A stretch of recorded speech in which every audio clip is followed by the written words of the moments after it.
거룩하신 예수 그리스도의 이름으로 기도드렸습니다. 네. 할렐루야. 아멘. 우리 사랑하는 주님 찬양하면서 나가도록 하겠습니다. 아멘. 아멘.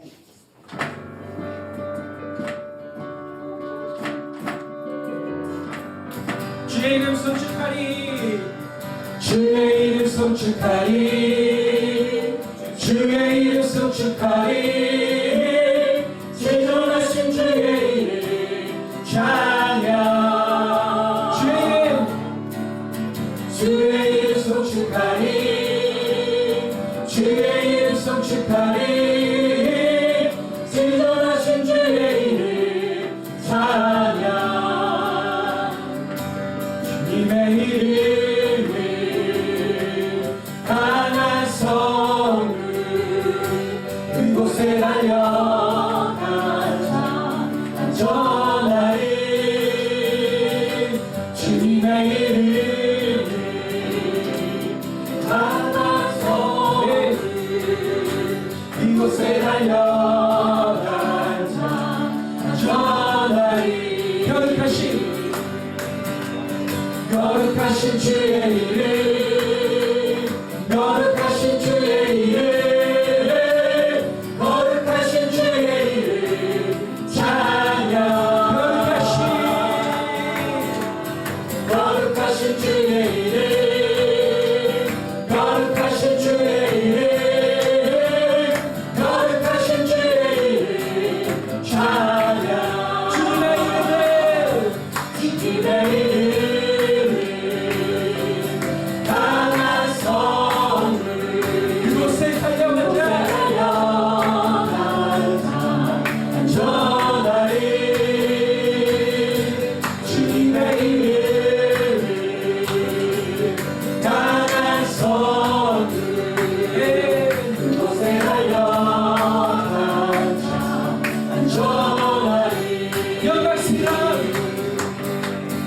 영광스러운 주의 이름, 영광스러운 주의 이름,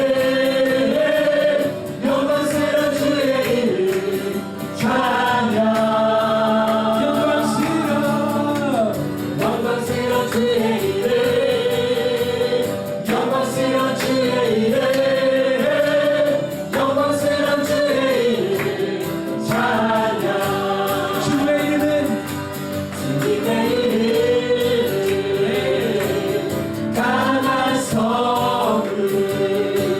이곳에 달려가자 안전하리. 주님의 이름 강한 성을 이곳에 달려가자 안전하리. 주님의 이름 강한 성을 가르칩니다. 강한 성을 그곳에 달려가자 안전하리.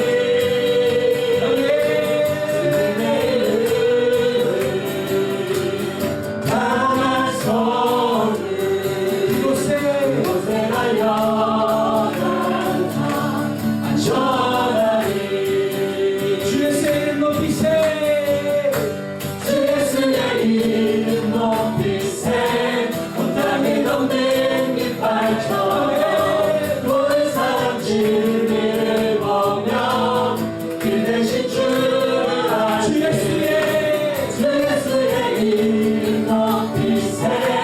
온 땅에 넘는 깃발처럼 모든 사람 진리를 보며 그 대신 주를 알리. 주 예수여, 주 예수여, 주 예수여 높임을 받으시옵소서. 주 예수여, 주 예수여, 주 예수여 높임을 받으시옵소서. 주 예수여, 주 예수여 높임을 받으시옵소서. 주 예수여, 주 예수여 높임을 받으시옵소서. 한 걸음씩 전진하며 이 땅을 정복해가는 기도로 우리 삼으며 원수는 무너지는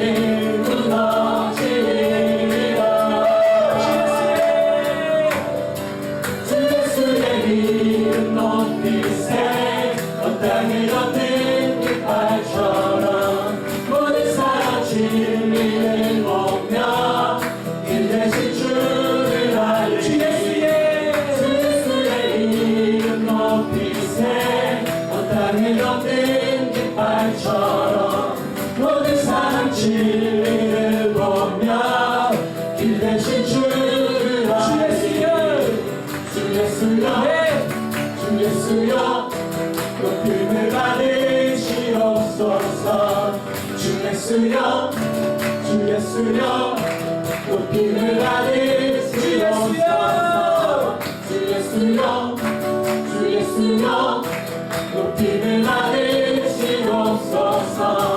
주 예수여 주 예수여 높임을 받으시옵소서 목소리로 주 예수여 주 예수여 높임을 받으시옵소서 주 예수여 높임을 받으시옵소서 주 예수여 주 예수여 높임을 받으시옵소서 주 예수여 주 예수여 높임을 받으시옵소서 주님 높임 받아주시옵소서 생애마다 가까운데 주님의 높임 받아주시옵소서 주님을 그냥 기다려주신 주님 할렐루야 아멘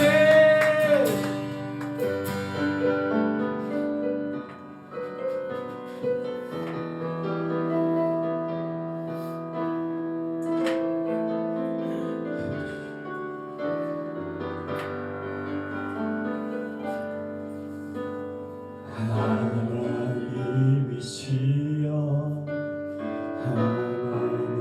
하나님이시여 주는 나의 하나님이시로다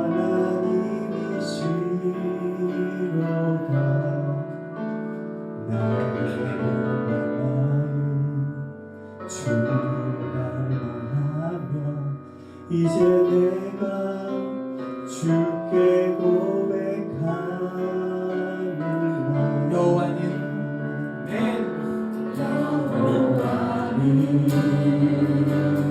나의 대신으로 여호와니 나의 구원이시 내가 누구를 두려워하리요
하나님의 말씀은 히브리서 4장 12절입니다. 히브리서 4장 12절 한절 같이 합독하면서 읽겠습니다. 하나님의 말씀은 살아있고 활력이 있어 좌우에 날카로운 검보다도 예리하여 혼과 영과 및 관절과 골수를 찔러주기까지 하며 또 마음의 생각과 뜻을 판단하니.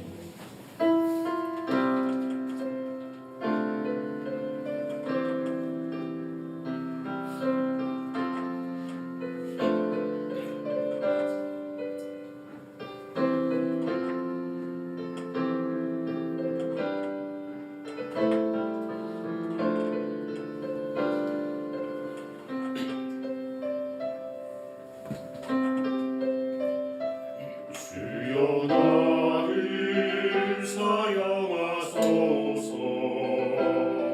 주 인도하심 믿고 따르리. 주 안에서 모든 큰 일을 행하며 나 주의 증인 되리라.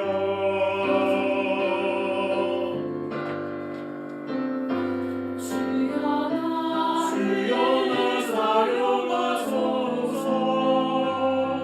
주 인도하심 믿고 따르리. 주 안에서 모든 그 일을 행하며 나 주의 증인 되리라. 주여 나를 사용하여 주 섬기며 살게 하소서. 내 앞길 환히 비춰주시사 내 평안함을 주소서.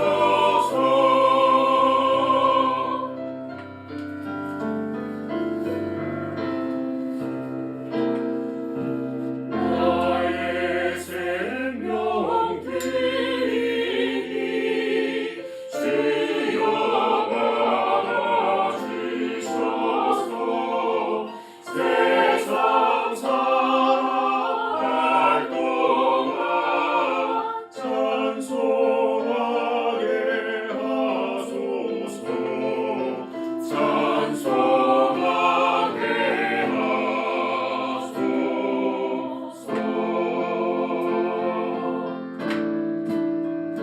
주여 나를 사용하소서.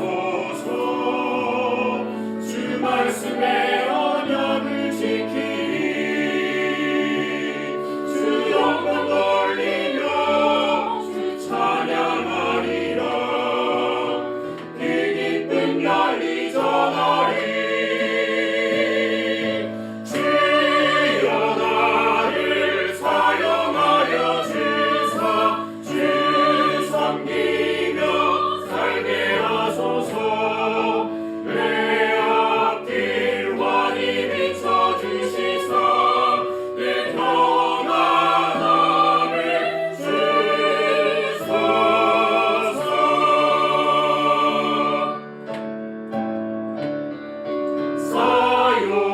사용하소서. 아멘. 미국에 가보면 미국의 사우스 다코타라는 러시모아주에 미국인들이 가장 존경하는 대통령상이 있습니다. 네 사람의 대통령상이 있죠. 대통령이 누군지 아실 것입니다. 초대 대통령이 조지 워싱턴, 3대 대통령이 토마스 제퍼슨, 그리고 16대 대통령이 아브라함 링컨, 그리고 32대 대통령 프랭클린 루즈벨트 대통령입니다. 근데 네 사람의 공통점이 있어요. 누구냐면 바로 그분들은 모두가 성경을 사랑했던 사람입니다. 그리고 성경대로 살았던 사람입니다. 워싱턴은 이런 말을 했어요. 성경이 아니면 세계를 올바로 다스릴 수 없다. 그렇게 하면서 성경에 손을 얹고 선서를 했습니다. 이것이 미국 대통령이 취임하는 모든 자의 전통이 되었습니다. 성경에 손을 얹고 선서하는. 그 다음에 3대 대통령인 제퍼슨은 독립선언서를 작성했는데 미국은 성경의 반석 위에 서 있다 이렇게 이야기를 했습니다. 그리고 링컨은 우리가 잘 아는 분이죠. 성경을 통하여서 지혜를 터득하면서 이렇게 이야기합니다. 이 세상에서 하나님께서 주신 선물 중에 가장 귀한 것은 성경이다. 그리고 프랭클린 루즈벨트 대통령은 인생을 참되게 살기 원한다면 그에게 성경을 주어라 라고 이야기하죠. 여러분, 성경대로 살아간 사람은 모두가 하나님께 쓰임받는 인생이 되었습니다. 영향력이 있는 사람이 되었다라는 것입니다. 여러분, 사람은 어떤 말을 하느냐 보면 그 사람을 알 수 있죠. 그 사람의 마음을 알 수 있습니다. 사람은 마음에 가득한 것을 또 입으로 말하고 있기 때문에 그렇습니다. 그래서 우리의 마음밭을 무엇으로 심느냐, 이게 굉장히 중요한 과제인 것입니다. 대중가요 노랫말 연구에서 아주 발표한 흥미로운 통계가 있었다고 합니다. 이게 뭐냐면 노랫말, 노래 가사에 따라서 가수의 운명이 달라졌다라는 것입니다. 여러분, 가수가 노래 하나를 내기 위해서 무려 2,000번, 3,000번을 그 노래를 부른다고 해요. 여러분, 2,000번, 3,000번을 노래를 부르면 아예 그 노래와 동화가 되어버린다라는 것을 알 수 있습니다. 그래서 슬픈 노래를 부른 인생은 슬픈 인생이 되고요. 기쁜 노래를 부른 인생은 기쁜 운명을 가진 인생이 된다라는 것이죠. 여러분, 1990년대에 아주 애석한, 아주 그 유명한 가수가 죽었으면 두 사람이 32살로 요절한 고 김현식, 알고 계시죠? 김광석. 이 사람들 보면, 특징을 보면 노래 가사 내용이 굉장히 색채가 어두워요. 빛처럼 음악처럼 흐린 가을 하늘에 편지를 써. 흐린 가을에 편지를 쓰는 거죠.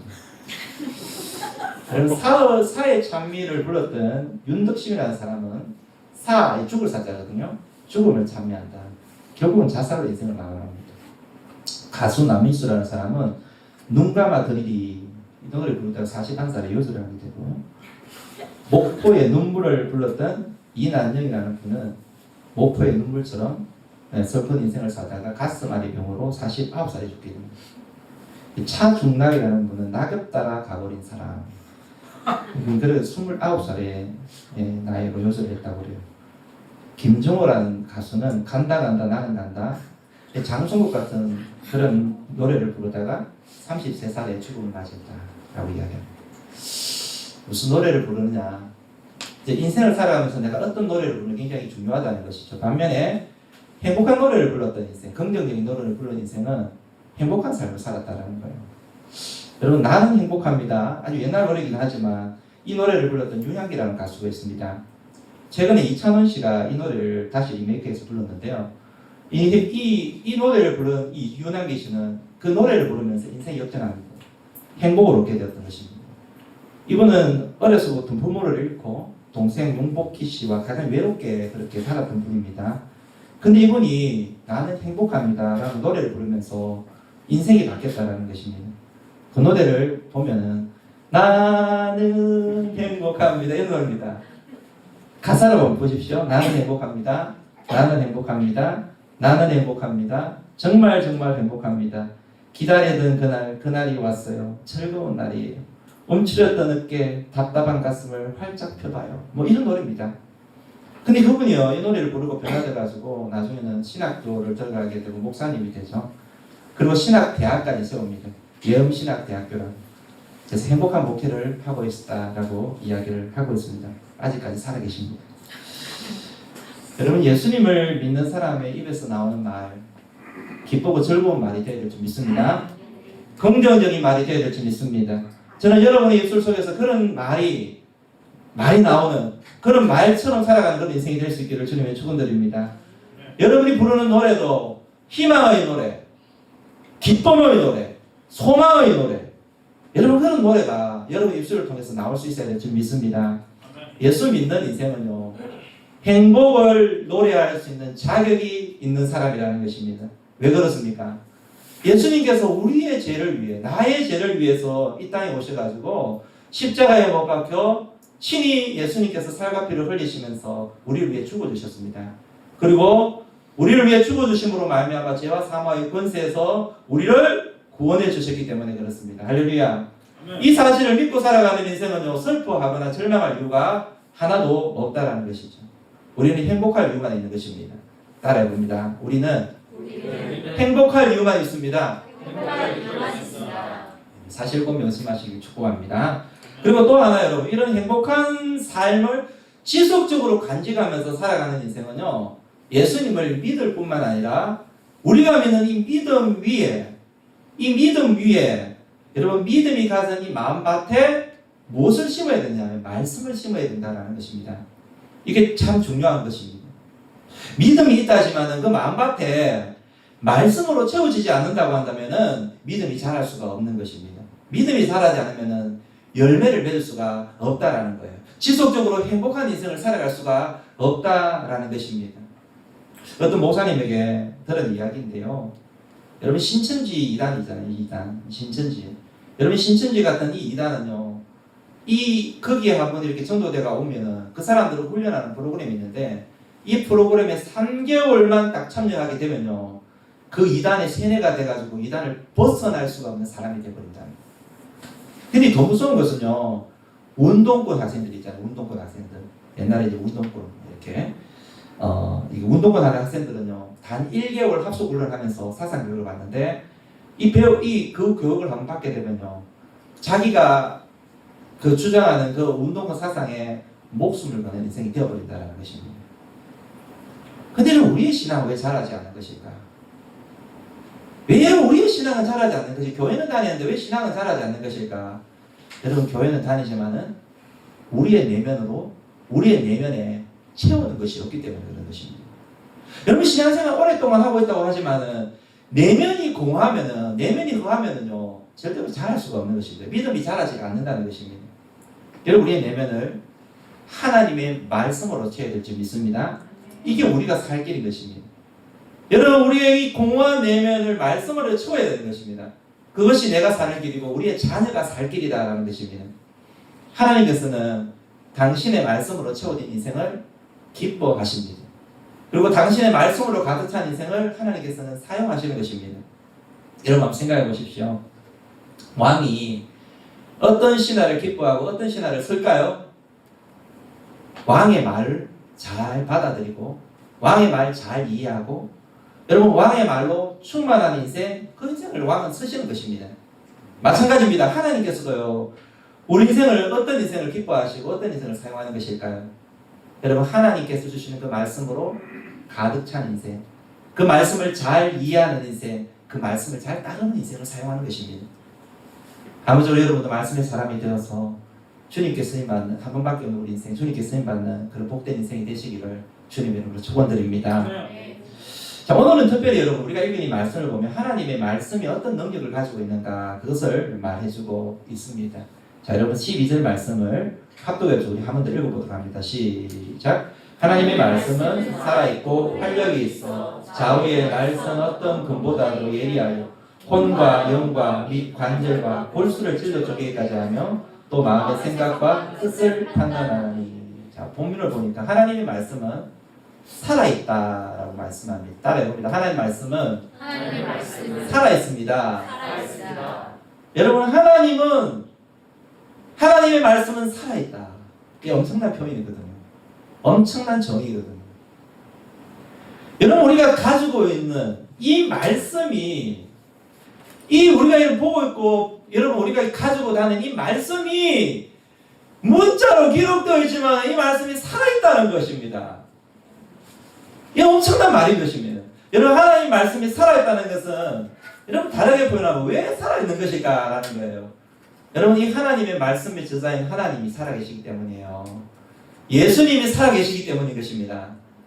여러분 그리고 하나님의 감동으로 기록된 이 성령님께서 지금도 살아서 역사하시기 때문이다라는 것입니다. 그렇기 때문에 이 말씀도 그분의 영으로 기록된 이 말씀도 살아있는 것입니다. 할렐루야. 여러분 이 하나님의 말씀은 살아있기 때문에 반드시 역사가 일어나게 되어 있다는 것입니다. 여러분 말씀은 살아서 움직이기 때문에 역사가 일어나는 거예요. 요한복음 1장 1절에서 4절 말씀을 한번 보십시다.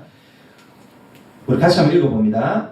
태초에 말씀이 계시니라. 이 말씀이 하나님과 함께 계셨으니 이 말씀은 곧 하나님이시니라. 그가 태초에 하나님과 함께 계셨고 만물이 그로 말미암아 지음바 되었으니 지은 것이 하나도 그가 없이는 된 것이 없느니라. 그 안에 생명이 있었으니 이 생명은 사람들의 빛이라. 자, 이 말씀을 여러분 좀 잘 한번 읽어보십시오. 잘 묵상해 보십시오. 여기 보니까요, 말씀이 원래 하나님이셨다라고 이야기합니다. 그게 이 말씀은 곧 생명이었고 이 말씀은 빛이었다라고 이야기하는 거예요. 이 말씀이 육신을 입고 이 땅에 오셨는데 그분이 바로 예수님이다라고 이야기합니다. 그렇기 때문에 이 땅에 오신 예수님이요, 전하는 모든 말씀은 곧 생명이었고 빛이었고 구원이었던 것입니다. 여러분, 주님께서 말씀하시면은 모든 것이 그대로 되었습니다. 주님께서 말씀하시면 역사가 일어났습니다. 나병 환자에게 깨끗함을 받으라. 그 자리에서 나오지 않지 깨끗함을 받습니다. 중풍병자에게 네 상을 가지고 걸어가라 그랬을 때에 일어나지 못하던 중풍병자가 침상을 들고 집으로 갑니다. 귀신을 명하여서 그 자리에서 나오라라고 이야기했을 때 귀신이 꼼짝 못하고 그 자리에서 나오죠. 죄사함을 받았느니라. 우리 주님께서 그들에게 죄사함을 선언했을 때에 여러분, 거기 있는 사람이 죄사함을 받게 됩니다. 심지어는 자연을 다스립니다. 풍랑을 향하여서 잠잠하라. 우리 주님께서 꾸짖으면서 잠잠하라라고 얘기했을 때 그 즉시로 풍랑이 멈춰버립니다. 죽은 나사로를 향하여서, 생명을 잃은 죽은 나사로를 향하여서 명하여서 나사로가 나오라고 이야기했을 때 나사로가 생명이 들어가서 무덤에서 나오게 되죠. 여러분, 예수님의 이 말씀 2000년 전에 이루어진 것으로 끝나고 말았을까요? 여러분, 이 말씀은 오늘도 살아 움직이고 있는 것입니다. 2000년 전에 한 번 일어나고 만 말씀이 아니라 이 말씀은 지금도 살아 있습니다. 왜? 예수님께서는 지금도 살아 계시기 때문에 그렇습니다. 할렐루야. 그래서 여러분, 지금도 예수님이 말씀하신 이 말씀을 우리가 받고 그 말씀을 믿고 그 말씀들을 행하게 되면 역사가 일어나게 된다는 것입니다. 말씀이 임하면 우리의 삶이 변화됩니다. 삶의 영향력이 비춰집니다. 인격의 영향이 비춰집니다. 내 사고의 영향이 비춰집니다. 내 행동의 영향이 비춰집니다. 우리의 비전의 영향을 가져오게 됩니다. 삶의 목적에 영향을 미치게 됩니다. 하나님 말씀은 살아있기 때문에 그런 것입니다. 할렐루야. 이사야 55장 11절 말씀을 보시면 이렇게 이야기하고 있죠. 우리 함께 읽어봅니다. 내 입에서 나가는 말도 이와 같이 헛되이내게로 되돌아오지 아니하고 나의 기뻐하며 뜻을 이루며 내가 보낸 일에 형통함이니라. 하나님의 말씀은 헛되게 돌아오지 않는다라고 이야기합니다. 절대로 하나님께서 선한 말씀은 헛되고 돌아오지 않는 것입니다. 하나님의 선한 말씀은 그 뜻을 이루고요, 하나님의 비전을 이루는 것입니다. 여러분, 성경을 보면 하나님께서 누구에게 말씀을 하십니다. 노아에게 말씀하십니다. 아브라함에게 말씀하십니다. 그리고 모세에게 말씀하십니다. 여호수아에게 말씀하십니다. 다윗에게 하나님 말씀이 임합니다. 엘리야에게 하나님 말씀이 임합니다. 이사야, 예레미야에게 하나님 말씀이 임합니다. 성경의 믿음의 소조들 모든 사람들에게 하나님 말씀이 임합니다. 여러분, 하나님 말씀이 임했을 때에 그를 통하여서 하나님의 역사가 이루어진 것을 보게 되는 것입니다. 여러분, 오늘 이 말씀이 오늘 여러분과 저에게도 임하고 있다는 사실을 꼭 명심하시기를 축복합니다. 오늘 하나님의 그 말씀이 임하는 인생이 복된 인생인 것입니다. 이 말씀을 들을 수 있는 인생이 복된 인생인 것입니다. 그 말씀이 그 사람에게 임했다. 동일한 말씀이 어떤 사람에게는 임한 말씀이 있고 어떤 사람에게는 그냥 소리만 들리는 말씀이 있는 거예요.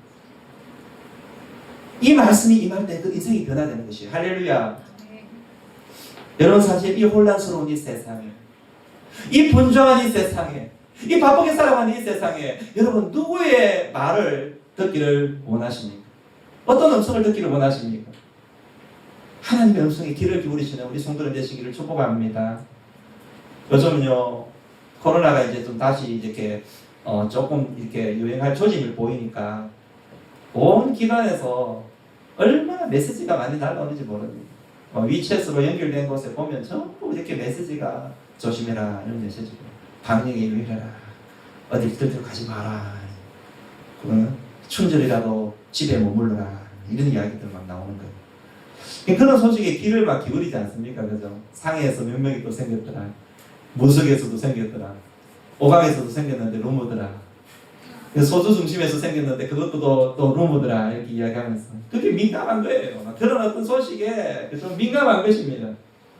물론 우리가 살아가는 현실 속에 조심해야 되고 이런 부분들이지만 이런 어떤 소식, 뉴스는 참 우리가 잘 들어야 됩니다만은 하지만 여러분 그런 소식보다 그런 여러분 세상의 소식보다 여러분 우리가 더 민감하게 더 중요하게 들어야 될 음성이 있습니다. 그것은 바로 하나님의 음성인 것입니다. 여러분 하나님의 음성을 들을 때에 우리의 영혼이 살게 되는 거예요. 여러분 하나님의 음성을 들을 때 내가 살게 됩니다. 하나님의 음성을 들을 때 우리의 남편이 살게 되고요. 하나님의 음성을 들을 때 우리의 자식이 살게 되는 것입니다. 이런 은혜가 여러분에게 있기를 주님으로 축원드립니다. 그래서 저는 여러분 이 방학 기간에 특별히 여러분이 코로나 이 기간에 여러분 가족이 하나님께 예배드리면서요 이 시간을 여러분 좀 잘 활용해서 하나님 앞에 말씀을 듣는 자리에 말씀을 좀 읽는 자리에 11시에 예배드리면 한 30분 일찍 앉아가지고 같이 말씀을 읽는 것입니다. 하나님의 음성을 듣기 위해서 소리가 내어서 하나님의 말씀을 읽는 것입니다. 이 시간 여러분 가져보는 건 얼마나 좋을까요? 여러분에게 플러스로 만드는 그런 소중한 시간이 될 수 있기를 주님의 이름으로 축원드립니다. 두 번째 여러분 하나님의 말씀은요 활력이 있는 것입니다. 다음 따라해봅니다. 하나님 말씀은 활력이 있습니다. 활력이 있습니다. 여러분 활력이 있다는 것은 이 원어상 다르게 표현하게 되면 이 하나님 말씀은 유용하다, 효율적이다 이런 말이 있더라고요. 여러분 하나님의 말씀은 얼마나 우리에게 유용한지 모릅니다. 이것을 여러분 잘 표현한 성경 많이 있는데 그 가운데 저는 지난주에 우리가 금요일날 살펴봤던 시편 19편 말씀을 한번 보고 싶습니다. 19편 7절, 8절 말씀을 보시면은 이런 말씀이 있습니다. 이번 세 번역 성경으로 하나씩 한번 살펴보기를 원하는데요. 7절 말씀 전반부를 한번 보십시오. 주님의 교훈은 완전하여서 사람에게 무엇을 준다고요? 생기를 북돋아 주고. 자, 여러분 이 19편의 말씀을 보면 말씀에 대한 다양한 표현이 나옵니다. 교훈 나오고 증거가 나오고 계명이 나오고 이 모든 것이 다 하나님의 말씀을 나타내는 것이죠.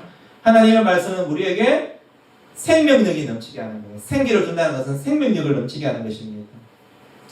여러분 에스겔 골짜기를 가면 지금 말하는 게 아니에요. 옛날에 성경에 보면 에스겔서에 보면 한산 가운데 에스겔이 골짜기를 가는데 그게 어떻게 마른 뼈가 있지 않습니까? 근데 이런 마른 뼈가 네가 살겠느냐 하나님 물을 때에 에스겔을 보기에 도저히 살아날 수 있는 가망이 보이지 않는 거예요. 근데 하나님께서 뭐라고 말씀하십니까? 그 뼈를 향해서 말씀을 대어내라. 여러분 말씀을 대어내니까 그가 살아나기 시작하는 것입니다. 하나님의 말씀은 우리 인생을 살리는 것입니다. 할렐루야. 여러분 교도소에 수감된 인생이요 전과를 가지고 있는 희망이 없어 보이는 인생이 살인자 뭐 이런 여러분 세상에서 악랄한 죄를 지었던 인생이요 변화될 것 같지 않은 인생이요 다른 것으로 변화될 수 없는 거예요. 하나님의 말씀을 만날 때에 그 인생이 살아나고 변화되었다는 이야기들을 우리는 많이 듣게 되는 것입니다. 말씀은 이렇게 사람을 살리는 역할을 하는 것입니다. 그리고 두 번째는요 주님의 전도는 참되었어 어리석은 자를 깨우쳐 주는 것입니다. 여러분 하나님의 말씀은 어리석은 자를 지혜롭게 하는 것이죠. 여러분 하나님은 당신의 말씀을 가까이 하는 인생을 쓰신다고 그랬는데요. 당신의 말씀을 가까이 하는 인생을 하나님이 그냥 쓰실까요? 하나님께서 그 사람에게 지혜를 주시는 것입니다. 그래서 여러분 말씀을 가까이 하는 인생은 지혜로운 인생입니다. 할렐루야. 여러분 이 지혜를 여러분 명심하시기 바라고 여러분 받아 누리시기 바라고 우리 자녀들이 하나님이 주시는 그 지혜로 세상을 살아갈 수 있기를 바랍니다. 여러분 세상은 앞으로요 똑똑한 사람이 지배하는 사람이 아닌 세상이 아닙니다. 여러분 똑똑하지 않아도 됩니다. AI가 전부 다 합니다. 세상은 지혜로운 사람이 지배하는 것입니다. 앞으로 여러분 지혜로운 사람이 되기 위해서는 말씀의 사람으로 빌려야 되는 거예요. 할렐루야. 그 다음에 세 번째는 무엇입니까? 19장 8절 읽어봅니다. 시작. 주님의 교훈은 정직하여서 마음에 기쁨을 안겨주고. 여러분 성경은 따라해봅니다. 하나님 말씀은 하나님의 연애 편지다. 여러분 하나님이 우리를 너무너무 사랑하셔서 예수님을 보내주셨듯이 우리에게 말씀을 남겨주신 거예요. 그래서 여러분 인생의 참된 기쁨은요 이 말씀의 맛을 알아갈 때 기쁨을 가지게 된다는 것입니다. 여러분 말씀을 통해서 하나님을 만날 때 참된 기쁨을 얻게 되는 거예요. 사람이 주는 위로도 기쁜데 힘이 되는데 여러분 하나님 주신 그 위로를 받게 됩니다. 하나님께서 주시는 여러분 그 기쁨을 얻게 되면 얼마나 큰 여러분 세상이 그 어떤 것보다 더 기쁨을 여러분 얻게 되는 거예요. 여러분 이는 은혜가 있기를 축복합니다. 네 번째 여러분 주님의 계명은 순수하여서 사람의 눈을 어떻게 한다고요? 밝혀주는 것입니다. 여러분 사람의 눈을 밝혀준다. 여러분 금요 기도회 때 제가 이야기했지만요 하나님 말씀이 내한테 있을 때에 옳고 그름에 대한 것을 분별할 수가 있고요 그리고 진리를 분별할 수가 있게 된다는 겁니다.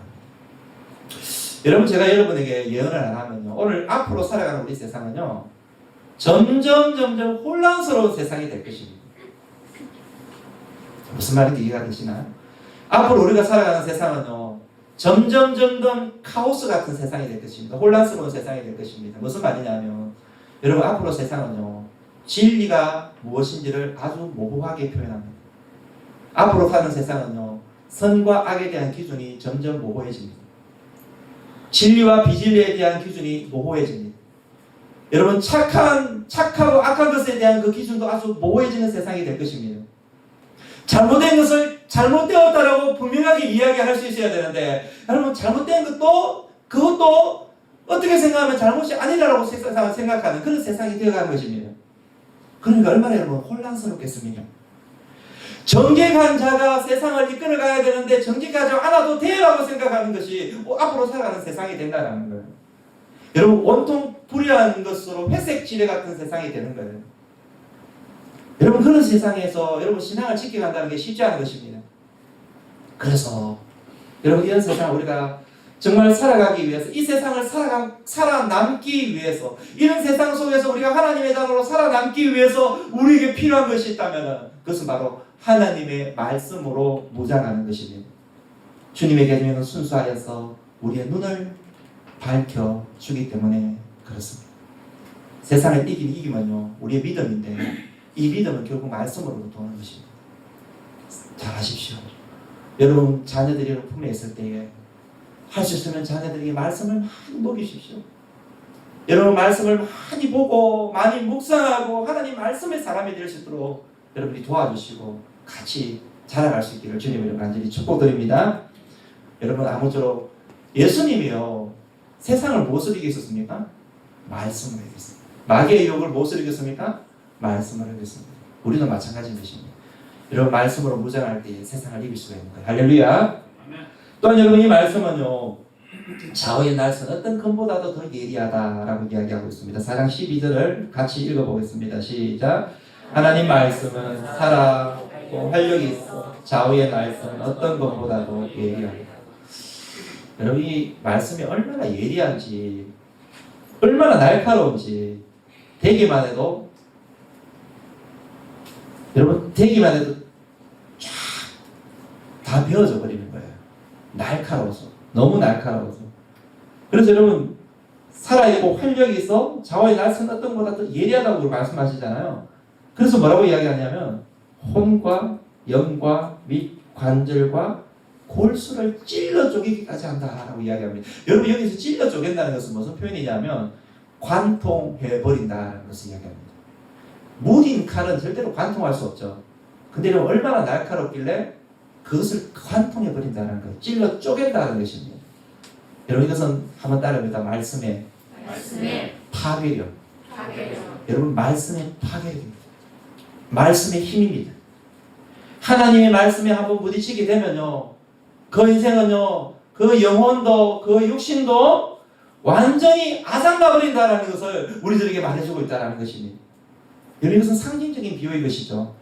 여러분, 사람을 구성하는 것은요, 영혼과 육체입니다. 영혼과 우리는 육체로 구성되어 있습니다. 우리 인생은요.